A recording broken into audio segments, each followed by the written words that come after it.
Hi guys, it's Annie.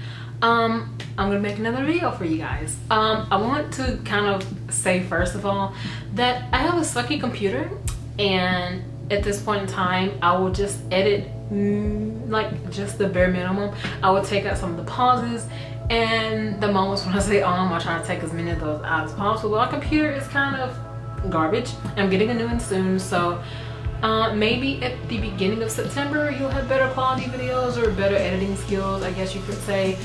And yeah, so this is gonna be a long video most likely. So I have notes here because I like to write notes. I like to have them nearby so that I can make sure I kind of point out everything I need to point out. But today's case is gonna be I'm gonna be talking about a murder case. This man named Sean Bell, he was murdered in Queens.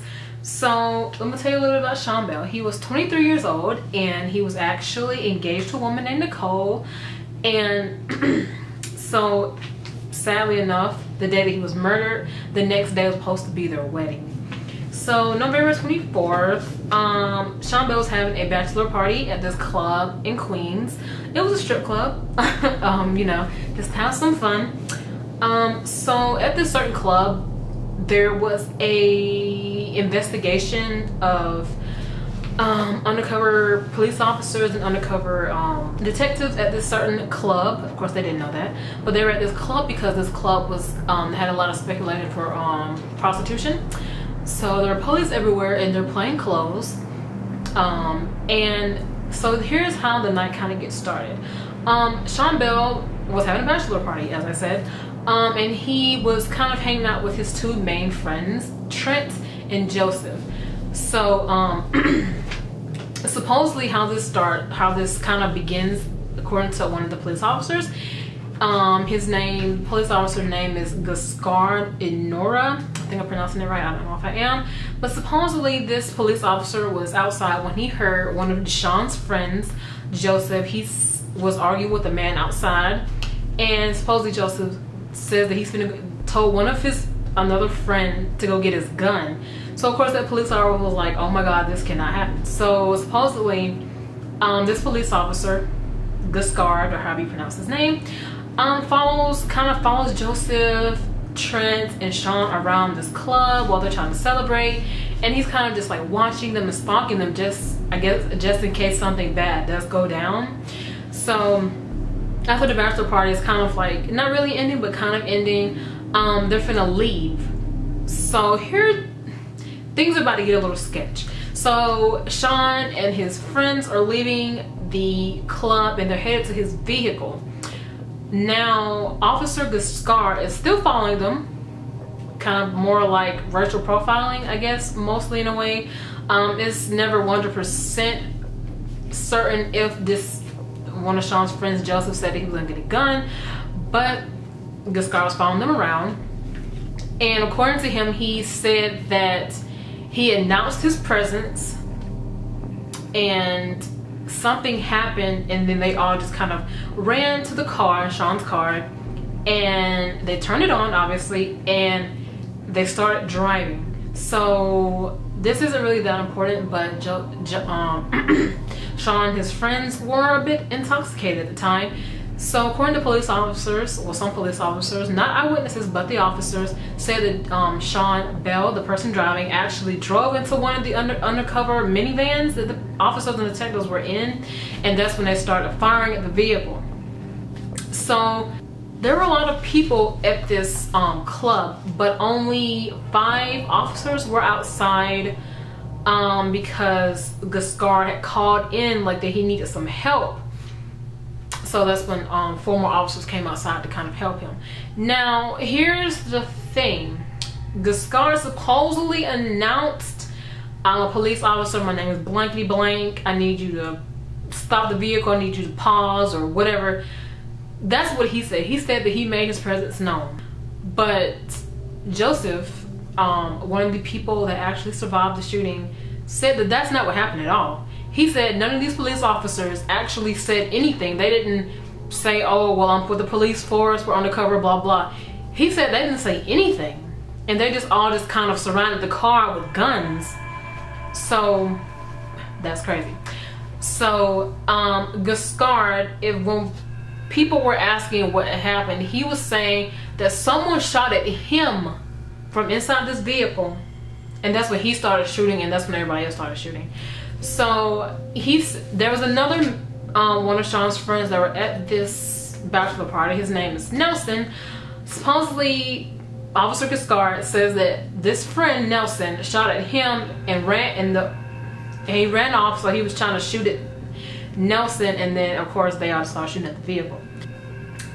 This certain friend Nelson declared that he was not in that car, nor was he near the car, and nor did he have a gun.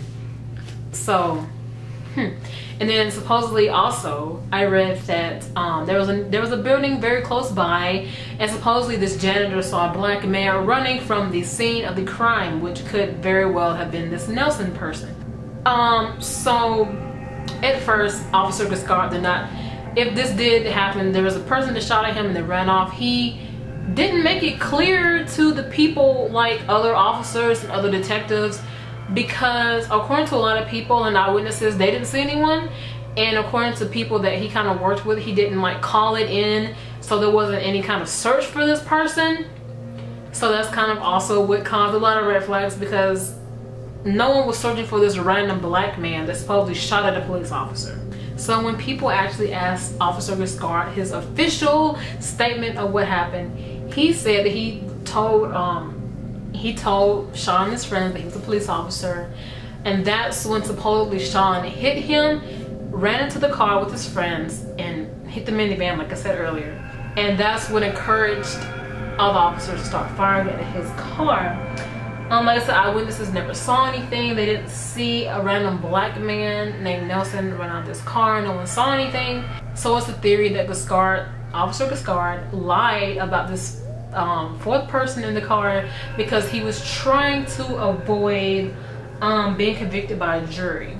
Also, since Officer Gascard said that someone shot at them, at the undercover officers, of course they had to do a report on it, had to check, and it turns out the ballistics stated that there was no other shots other than fire from, like, there was no other bullet holes anywhere other than where those officers were shooting at, which was the vehicle, and a few kind of hit a few buildings, but it was from their guns, not from some other type of gun. Now there was an interview on Larry King. A person named Al Sharpton and Sean's fiance Nicole, her father was on the show, and they stated that eyewitnesses, like that were out in the front of this club, they said that neither of the men actually mentioned anything about a gun at all. So it's kind of just like, who do you kind of believe in this type of situation? It's also Al Sharpton also said that it would be impossible for Sean and his friends to have heard the police say anything inside of that car. And he also questioned whether or not anyone ever said anything, like, oh, with the police. He, you know, pretty much questioned that. I'm going to read what I wrote on my notes because it's a lot of numbers coming up. So, out of the 5 suspects we have, I'm going to tell you who shot how many shots. So, we have Detective Paul Headley. He shot 1 time. Officer Carey shot 3 times. Officer Cooper shot 4 times. Officer Gascard shot 11 times. And a veteran officer, last name Oliver, shot a total of 31 times. And he even reloaded once. Possibly more, but you know, as of what I've found, he reloaded once. Bell was shot 4 times in the neck and the torso. His friend Joseph was shot 19 times, and his friend Trent was shot 3 times. He was sitting in the back seat. They were all like taken to the hospital where Sean Bell did pass away. Joseph was put in critical condition, but both of those men survived. Trent was released from the hospital December 5th, 2006. And Joseph was released from the hospital January 25th, 2017. Like, This case, like I said, was in New York, so a lot of people knew about this case. A lot of people were getting a lot like fired up about this case. The mayor at the time, Michael Bloomberg, called the shooting unacceptable and inexplicable, and this ex-state senator George, I think how you pronounce his name, I don't know, he called the shooting excessive. The 5 officers accused of killing Sean Bell and harming his friends were put on paid administrative leave. They were stripped of their weapons. A lot of people protested the weekend of Sean Bell's funeral and following week. So they were demanding justice and demanding for something to be done about these officers.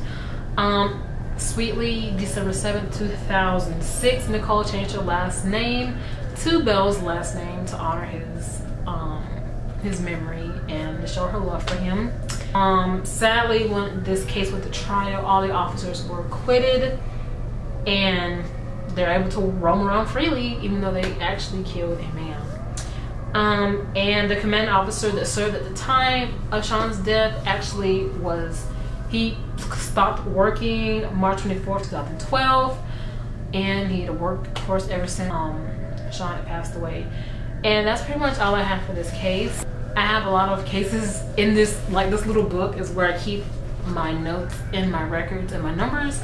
And I have a lot of people that I really want to talk about. I have like 10 people I want to talk about, and I've only my name is Annie. If you guys like this video, please subscribe. I'm gonna try and make videos as often as I can, but like I said, I'm a college student and sometimes I don't really have the time, or I could just be kind of lazy. So make sure you subscribe to my channel and click the bell so that you guys can get notified when I do make a new video.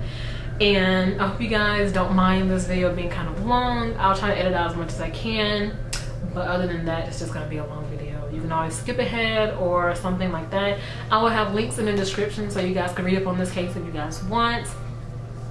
And yes, you guys can follow me on Twitter or Instagram. I've been trying to get into Instagram like I used to be, but I haven't really kind of got the swing of it or kind of started liking it. I usually just I'm on Twitter. And I'll see you guys next time. Make sure to take care of yourself, and I'll see you guys later. Bye.